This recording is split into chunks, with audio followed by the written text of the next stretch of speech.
So this is obviously going to work on your Android phone, your Android tablets, everything like that.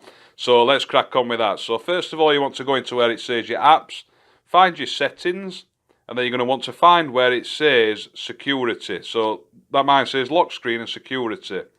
Go into that, and then it says unknown sources. You want to make sure you enable your unknown sources. This is going to allow you to download and install third-party applications.